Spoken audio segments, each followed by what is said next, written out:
Hello dear students, कैसे हैं आप सभी। आशा करती हूँ आप सब ठीक होंगे, स्वस्थ होंगे, अच्छे होंगे। आईसीटी वर्चुअल क्लासरूम देहरादून में आप सभी का स्वागत करती हूँ। मैं समता शुक्ला। आप सभी जानते हैं बच्चों, क्लास 10th में आपका चैप्टर लाइफ प्रोसेसेस यानी कि जैव प्रक्रम कंप्लीट हो चुका है। उसके कुछ हम बहुविकल्पीय प्रश्न करेंगे आज के सेशन में। आप देखेंगे कि चैप्टर 6 में लाइफ प्रोसेसेस में आपने 4 प्रोसेसेस के बारे में पढ़ा हुआ है। आपने न्यूट्रिशन के बारे में पढ़ा है, आपने डाइजेशन के बारे में पढ़ा है, आपने रेस्पिरेशन के बारे में पढ़ा है और आपने परिवहन के बारे में पढ़ा है ना। आपने एक्सक्रीशन के बारे में पढ़ा है, परिवहन के बारे में नहीं पढ़ा है इस बार। वो आप अगला चैप्टर है आपका पूरा कंट्रोल एंड कोऑर्डिनेशन, उसको हम पढ़ेंगे, तब आपको ये चीज समझ में आएगी। अभी आपने 4 प्रक्रियाओं के बारे में पढ़ लिया है, आपका पोषण, पाचन, उत्सर्जन और श्वसन। तो इन्हीं प्रक्रियाएं जो बहुत इंपॉर्टेंट प्रक्रियाएं, इन्हीं से कुछ क्वेश्चंस बनते हैं। ऐसा एग्जाम में भी आपसे पूछा जाता है, तो हम क्वेश्चन आंसर्स को करेंगे, देखेंगे।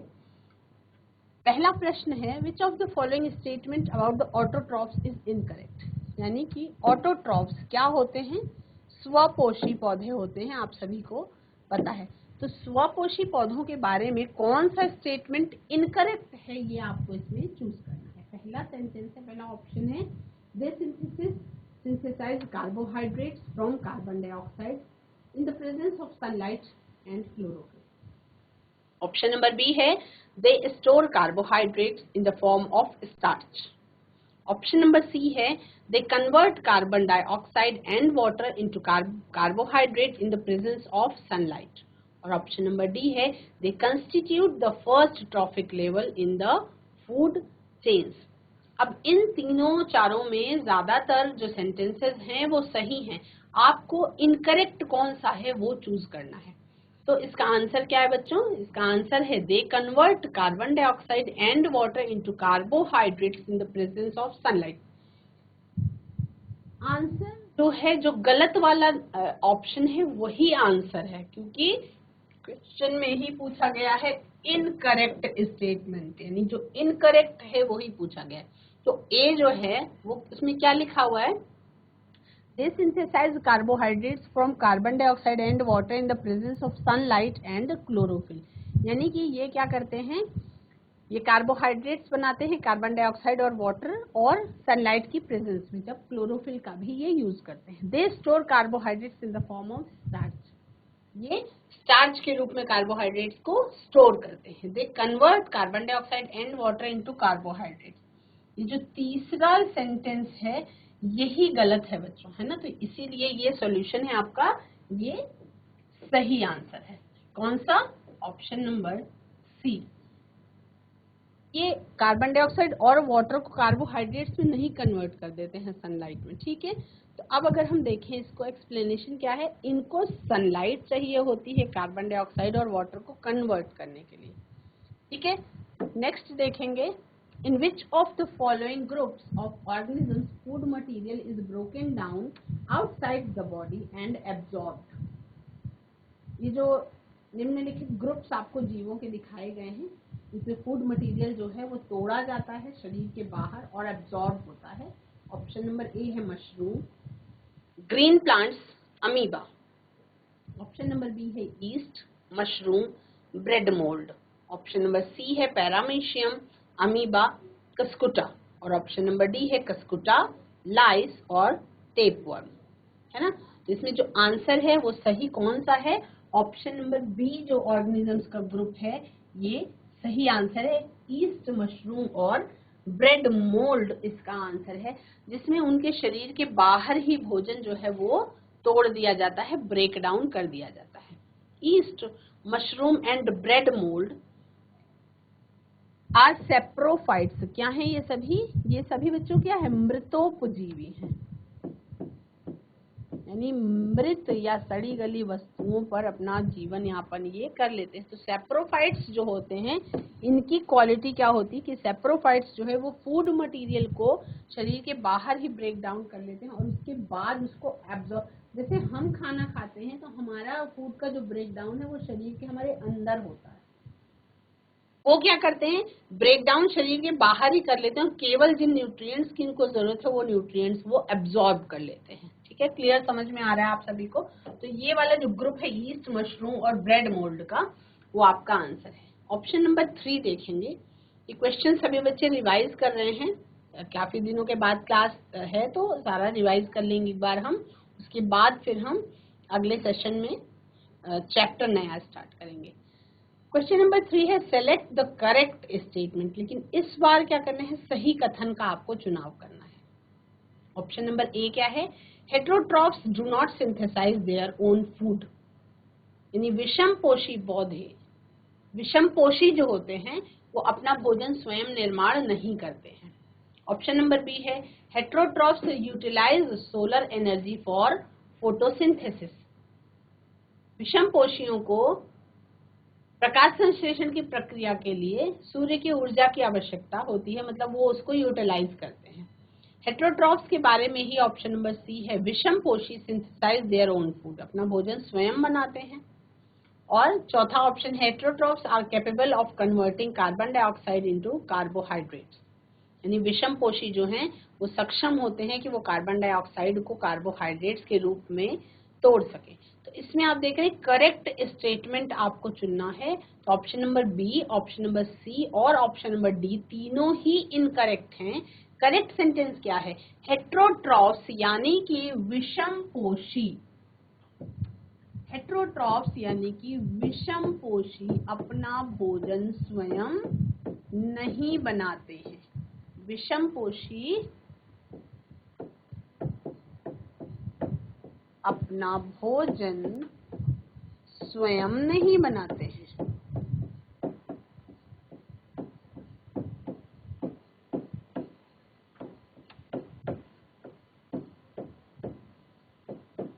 ठीक है, हेटेरोट्रॉफ्स आइदर डिपेंडेंट ऑन फोटोट्रॉफ्स और other organisms for their food, ये जो विषमपोषी होते हैं ये क्या करते हैं, ये डिपेंडेंट होते हैं दूसरे जीवों पर, फोटोट्रॉफ्स पे अपने भोजन के लिए, लेकिन खुद नहीं बना सकते। विषमपोषियों में हम सभी भी आते हैं, हम अपना भोजन किचन में तो पका लेते हैं, लेकिन एक्चुअल में जो फूड का सोर्स है हमारे, वो हम नहीं बना सकते, है ना।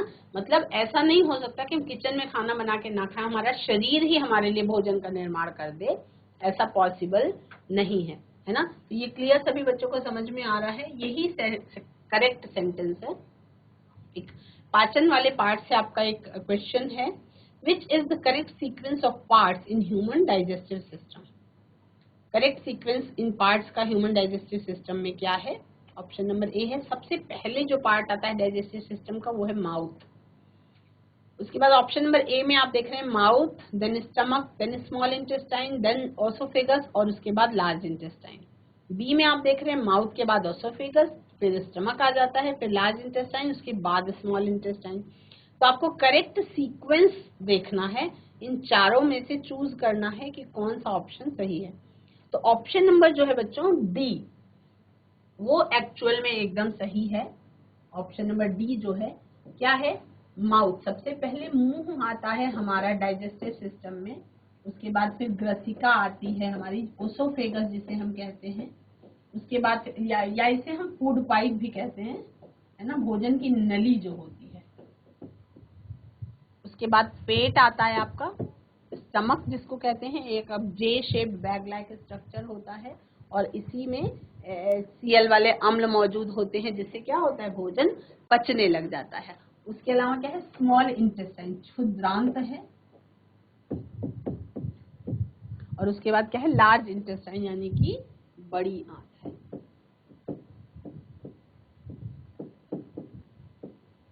क्या है, छोटी आंत है, उसके बाद बड़ी आंत है। तो ये क्वेश्चन और इस क्वेश्चन को सभी बच्चे नोट करेंगे, नोट करते रहेंगे आप सभी क्वेश्चंस को बच्चों, ताकि कोई भी चीज जो पढ़ाई जा रही है वो आपका रिवाइज होता रहेगा। नोट करते रहेंगे तो आपके पास क्वेश्चंस का कलेक्शन रहेगा एग्जाम में, क्योंकि 10th क्लास है, 10th क्लास में क्या होगा, एग्जाम होता है, अच्छा खासा एग्जाम होता है, तो आपका तैयारी होती रहेगी, आप उसको साथ साथ नोट करते चलेंगे, पढ़ते समझते हुए आगे बढ़ते रहेंगे। नेक्स्ट देखते हैं बच्चों, if salivary amylase in lacking in the saliva, Which of the following events in the mouth cavity will be affected? यदि हमारे लार में सलाइवरी अमाइलेज यानी अल्माइलेज एंजाइम की कमी हो तो कौन सा इवेंट हमारी माउथ कैविटी में अफेक्टेड होगा, मतलब कौन सा इवेंट हमारी माउथ कैविटी में होगा? ऑप्शन नंबर ए है proteins breaking down into amino acids, B है starch breaking down into sugars, C है fats breaking down into fatty acids and glycerol, और डी है एब्जॉर्प्शन ऑफ विटामिन। आंसर क्या है? B, starch breaking down into sugars. यानी कि जो हमारा मुंह है, हमारे मुंह में 3 जोड़ी लार ग्रंथियां पाई जाती हैं और इन 3 जोड़ी लार ग्रंथियों में क्या होता है, अमाइलेज नाम का सलाइवरी एंजाइम जो है वो मौजूद होता है। ये इसका काम क्या है, ये जो स्टार्च हम खाते हैं, जो कार्बोहाइड्रेट स्टार्च के रूप में हम खाते हैं, उसको ब्रेक डाउन कर देता है, शुगर के रूप में तोड़ देता है, माल्टोज के रूप में तोड़ देता है। ठीक है, तो इसका आंसर क्या है? Option number B, starch breaking down into sugar. Salivary amylase enzyme present in the saliva breaks down starch into simple sugar and helps in digesting them. The breakdown of starch will be affected if salivary amylase is lacking in the saliva. तो कौन सा process affected होगा? आपका starch का breakdown affected हो जाएगा। अगर amylase नहीं प्रेजेंट है तो स्टार्च का ब्रेकडाउन होना पॉसिबल नहीं होगा। सभी बच्चे इस क्वेश्चन को, इस आंसर को नोट करेंगे, ये इंपॉर्टेंट क्वेश्चंस में से आता है। कई बार आपसे ये भी क्वेश्चन पूछा गया है कि आपके लार में कौन सा एंजाइम मौजूद होता है। ये आपका बोर्ड के एग्जाम में पूछा गया है, लास्ट ईयर के क्वेश्चन पेपर्स में ये क्वेश्चन मौजूद है। जब आपका एग्जाम नजदीक आएगा तब जब हम 10 इयर्स के क्वेश्चन पेपर सॉल्व करेंगे प्रैक्टिस करने के लिए, तो आपको ये क्वेश्चन सामने भी दिखाई पड़ेगा कि आपकी सलाइवा में कौन सा एंजाइम मौजूद होता है। ये क्वेश्चन पूछा जा चुका है पहले भी एग्जाम में। नेक्स्ट क्वेश्चन देखेंगे बच्चों। The inner lining of stomach is protected by one of the following from hydrochloric acid. Choose the following, है ना।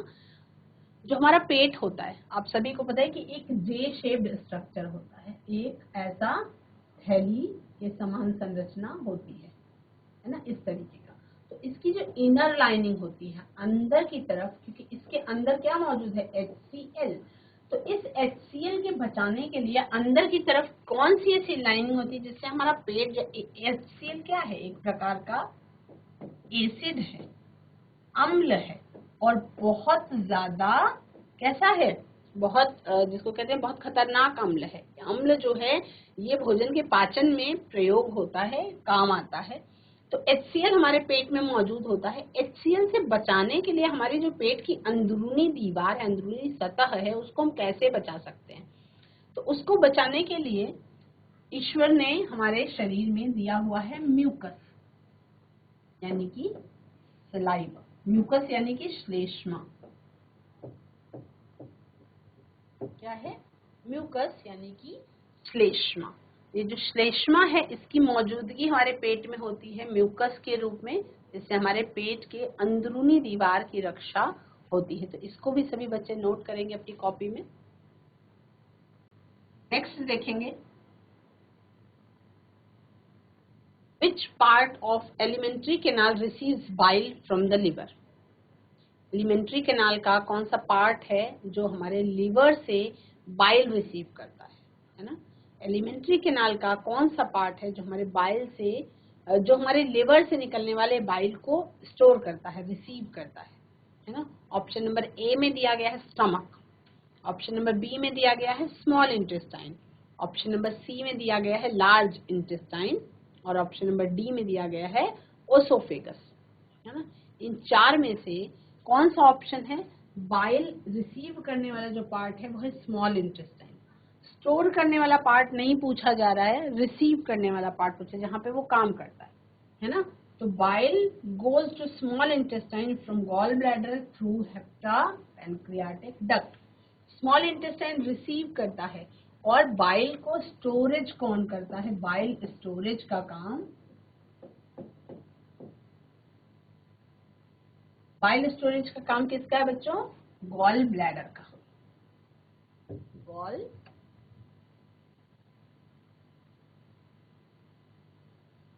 बाइल स्टोरेज का काम है गॉल ब्लैडर का, और बाइल को रिसीव करने का काम कौन करता है? मतलब बाइल का काम हमारे क्षुद्रांत में होता है। ठीक है, अगला क्वेश्चन देखेंगे। A few drops of iodine solution were added to rice water. चावल के पानी में अगर हम कुछ बूंदें आयोडीन सोल्यूशन की डालते हैं, the solution turns blue black in color. तो वो जो विलेन है वो नीला काला रंग ले लेता है। This indicates that rice water contains. अब वो क्या इंडिकेट कर रहा है, किस चीज का संकेतक है कि राइस वाटर में एक्चुअल में क्या चीज मौजूद थी? ऑप्शन नंबर ए है कॉम्प्लेक्स प्रोटीन्स, यानी कि जटिल प्रकार के प्रोटीन्स मौजूद थे उसमें। ऑप्शन नंबर बी है सिंपल प्रोटीन्स, यानी कि सामान्य प्रकार के प्रोटीन्स उसमें मौजूद थे। ऑप्शन नंबर सी है फैट्स, यानी कि वसा उसमें मौजूद थी। और ऑप्शन नंबर डी है आपका स्टार्च, यानी कि उसमें स्टार्च मंड मौजूद था। ठीक है, तो इसका आंसर क्या है? इसका आंसर है स्टार्च। आप सभी को पता है starch is made up of 2 components, 2 चीजों से मिलकर के बनता है, अमाइलोज और अमाइलोपेक्टिन।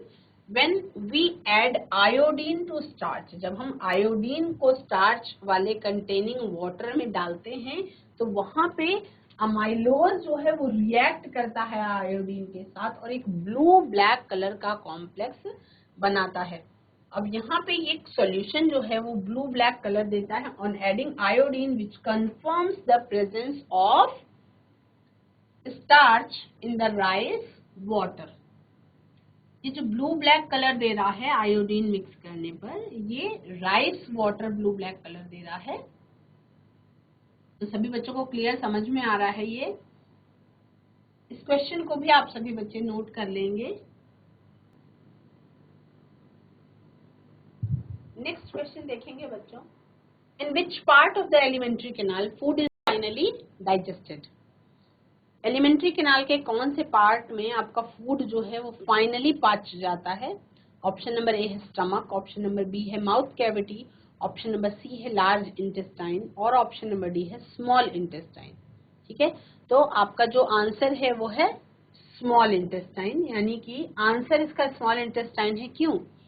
प्राइमरी डाइजेशन प्रोसेस जो है वो आपका किस में होती है? माउथ में स्टार्ट हो जाती है। आप सभी को पता है पाचन की प्रक्रिया जो है वो हमारे मुंह से ही शुरू हो जाती है।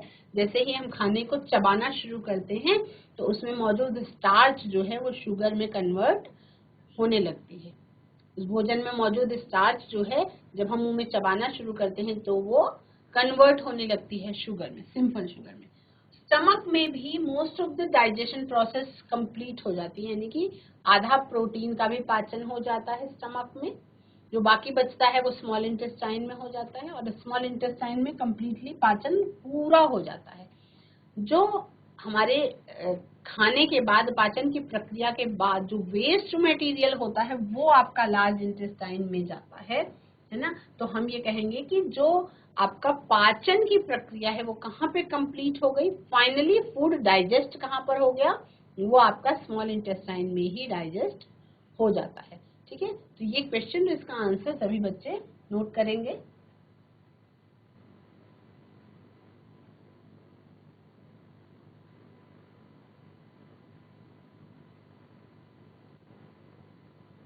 नेक्स्ट क्वेश्चन देखेंगे बच्चों। Choose the functions of the pancreatic juice from the following, यानी कि पैनक्रियाटिक जूस का क्या कार्य है वो आपको चूज करना है।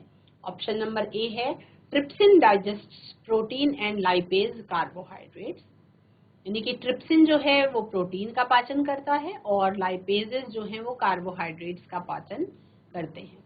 ऑप्शन नंबर बी में दिया गया है trypsin digests emulsified fats and lipases digests proteins, यानी कि ट्रिप्सिन जो है वो इमल्सिफाइड फैट्स को डाइजेस्ट करते हैं और लाइपेज जो है वो प्रोटीन्स को डाइजेस्ट करते हैं। Trypsin and lipase digest fats, यानी ट्रिप्सिन और लाइपेज डाइजेस्ट करते हैं किसको? फैट्स को। और ऑप्शन नंबर डी दिया गया है trypsin digest proteins and lipase emulsified fats. तो आंसर क्या है? डी। ट्रिप्सिन जो है वो प्रोटीन्स को डाइजेस्ट करता है और लाइपेसेस जो है वो इमल्सिफाइड फैट्स को डाइजेस्ट करते हैं। ऑप्शन नंबर क्या है? डी, ये सही है। आंसर क्या है? एक्सप्लेन समझेंगे कैसे करेंगे। एक ट्रिप्सिन जो है वो प्रोटीन्स को डाइजेस्ट करता है। ट्रिप्सिन जो है वो प्रोटीन्स को डाइजेस्ट करता है और लाइपेजेस जो है वो इमल्सिफाइड फैट्स मॉलिक्यूल्स को फैटी एसिड्स में कन्वर्ट कर देते हैं। लाइपेज क्या करते हैं?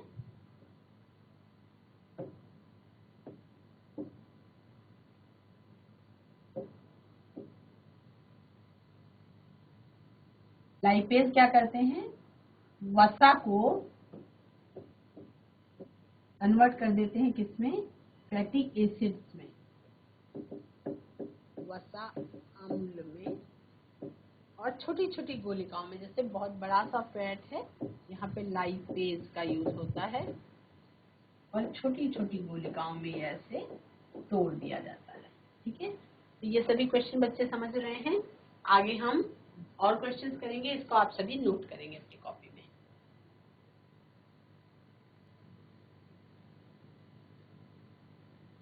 When air is blown from mouth into a test tube containing lime water, the lime water turned milky due to the presence of oxygen. जब हवा जो है माउथ से टेस्ट ट्यूब में, जिसमें लाइम वाटर है, जिसमें चूने का पानी है, उसमें जब फूंक मारी जाती है तो वो जो लाइम वाटर है, वो जो चूने का पानी है, वो दूधिया हो जाता है। ऐसा क्यों होता है? किस चीज के कारण होता है ना?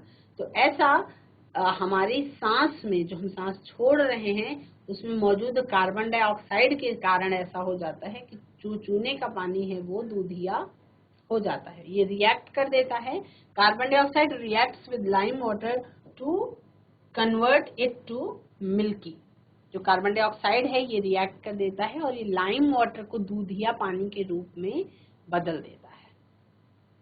नेक्स्ट क्वेश्चन देखेंगे सभी बच्चे, इसको नोट कर लेंगे आप। The correct sequence of anaerobic reaction in yeast is, yeast में आप सभी को पता है अवायवीय प्रकार का श्वसन होता है। तो ये जो अवायवीय प्रकार का श्वसन होता है बच्चों, ये ईस्ट में कौन से सीक्वेंस में होता है, ये आपको करेक्ट सीक्वेंस आपको चुनना है। ऑप्शन नंबर ए में देखेंगे, ग्लूकोज जो है वो साइटोप्लाज्म में पाइरुवेट में टूट जाता है। बी, सी, डी तीनों चारों ऑप्शंस में पहला चरण तक तो समान है, पहला चरण सब में समान है, एक जैसा हो रहा है। यहाँ पे चेंज है ना? अब जो ग्लूकोज क्या है? 6 कार्बन वाला अणु है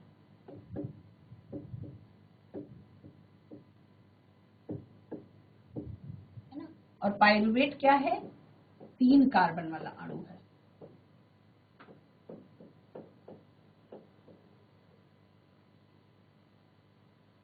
पाइरुवेट क्या है? 3 कार्बन वाला अणु। तो दूसरा स्टेप क्या है? दूसरा स्टेप यह है कि जो 3 कार्बन वाला अणु है ये भी टूटेगा, है ना?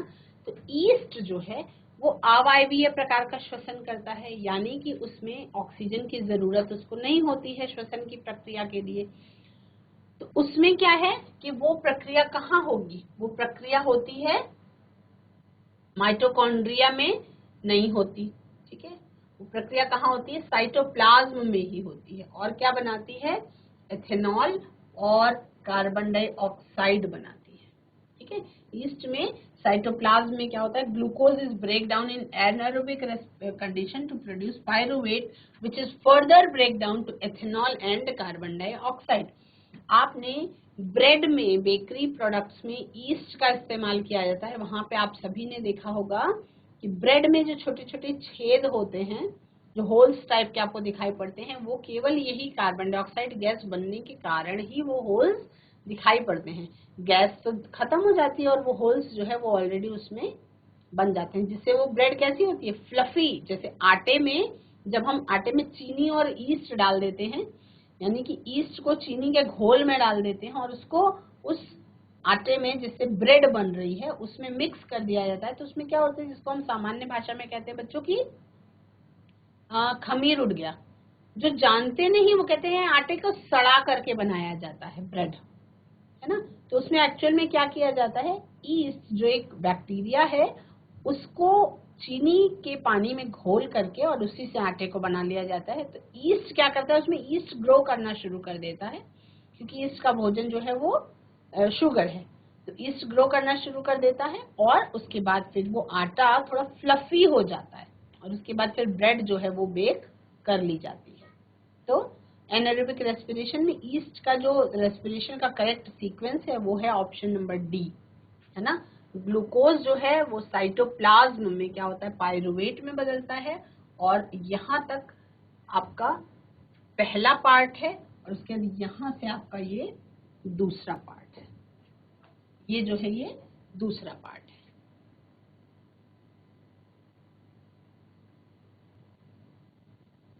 नेक्स्ट क्वेश्चन देखेंगे सभी बच्चों। ये भी क्वेश्चन कुछ उसी तरीके का है, लेकिन ये एरोबिक रेस्पिरेशन से संबंधित है, जिसमें ग्लूकोज माइटोकॉन्ड्रिया में पायरुवेट में टूटता है, फिर साइटोप्लाज्म में ये CO2 plus H2O plus energy देता है। तो आपको अप्रोप्रिएट, मोस्ट अप्रोप्रिएट जो वायवीय श्वसन के लिए आपका समीकरण दिखाई पड़ रहा है वो आपको चुनना है। तो इसका ऑप्शंस बहुत सारे हैं, उसको ध्यान से देखेंगे। आपको ऑप्शन नंबर डी सही दिखाई पड़ेगा, जहाँ पे ग्लूकोज जो है कोशिका द्रव्य में पायरुवेट में टूट जाता है, यानी कि 6 कार्बन अणु वाला मॉलिक्यूल साइटोप्लाज्म में ही 3 कार्बन अणुओं वाले मॉलिक्यूल्स पायरुवेट में टूट जाता है। और उसके बाद अगली प्रक्रिया क्या होती है, अगली प्रक्रिया ये होती है कि जो पायरुवेट है वो कोशिका की माइटोकॉन्ड्रिया में उसका फिर से आगे ब्रेक डाउन होता है। तब फिर वो 3 कार्बन अणुओं वाला मॉलिक्यूल जो है वो कार्बन डाइऑक्साइड और H2O बनाता है और एनर्जी बनाता है। और वायवीय श्वसन में बहुत सारी एनर्जी जो है वो रिलीज होती है। आज की क्लास में इतना ही। That's all for today. Take care, have a nice day.